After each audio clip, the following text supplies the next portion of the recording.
here we go, more international football. Let's see who's playing this week.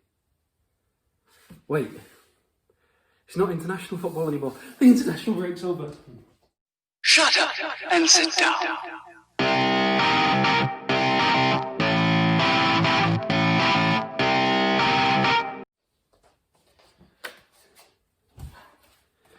Right, what's the story, internet?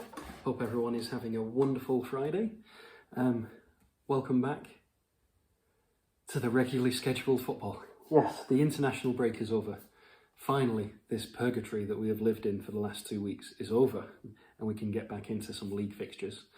So some honourable mentions. I just wanted to talk about Spain 6, Germany 0, England losing to Belgium 2-0. I think those were pretty much the two biggest results of the 2 weeks, but Spain 6, Germany 0, that's crazy.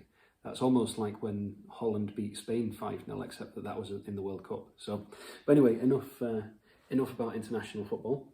So before I jump into the league matches, I just wanted to talk about the Premier League matches. Sorry, I just wanted to let everyone know there is a relatively big match in Spain. Atletico Madrid versus Barcelona. The return of Luis Suarez, first time he'll be playing his old club. It won't be at the Camp Nou, but yeah, a relatively big fixture. Both teams haven't had very good results the last couple of weeks, so they'll both be looking to come out fighting and right the wrongs of the past couple of weeks. Be interesting to see how the international break affects them there. So that's a big match in Spain on Saturday. Into the Premier League though, we have Newcastle versus Chelsea.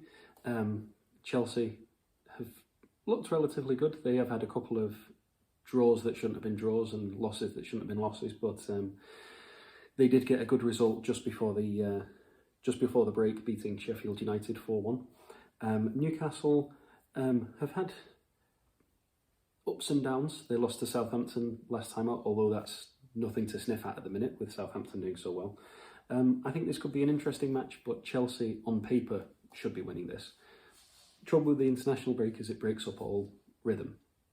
So you never know. Chelsea players could come back sluggish and Newcastle get a shock victory at Stamford Bridge. At St James's Park. But I think that Chelsea are probably going to run out the winners here. So Aston Villa versus Brighton. If I was Brighton, I would be very, very worried. They have not been playing well recently, and yeah, they've been struggling. That's the best you can say about them, unfortunately. And so I think that Aston Villa, who have definitely not been struggling, especially after beating Arsenal 3-0 last time out, I think Aston Villa are going to take advantage, and I can see this being another 3, maybe even a 4-0. So Brighton have shocked before. I mean, the way they played against Manchester United was definitely a match to talk about, but they've also struggled, and so I think Villa will just see them as ripe for the taking, especially after the 0-0 draw before the international break against Burnley.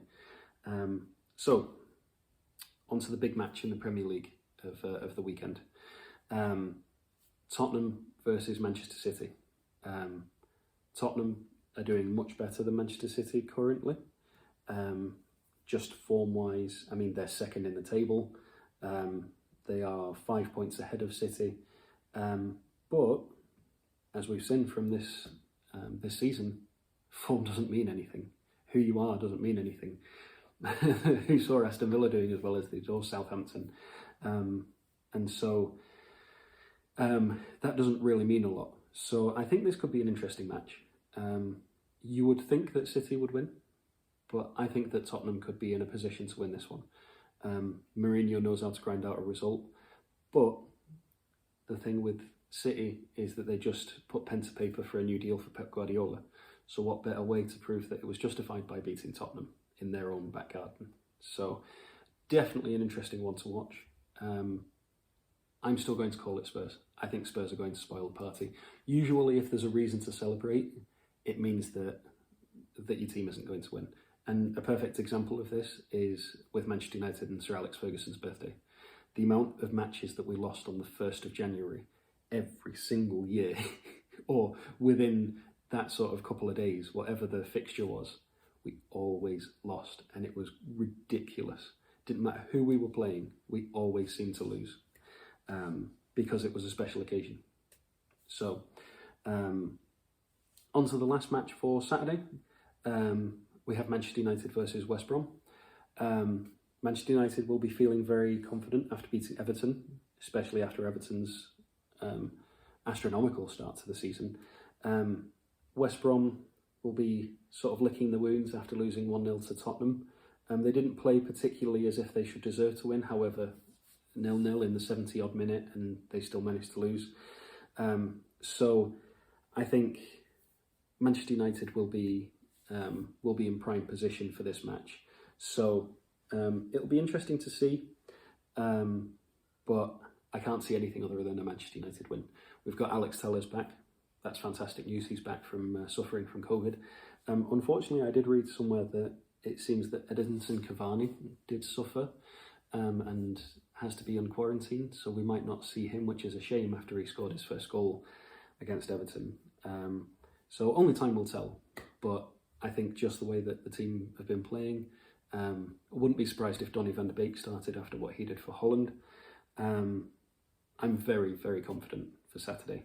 So one last thing, and then I will leave you be until the next video, which will break down Sunday, Monday matches.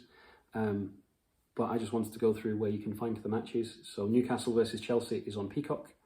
Aston Villa versus Brighton is on NBCSN and Universo.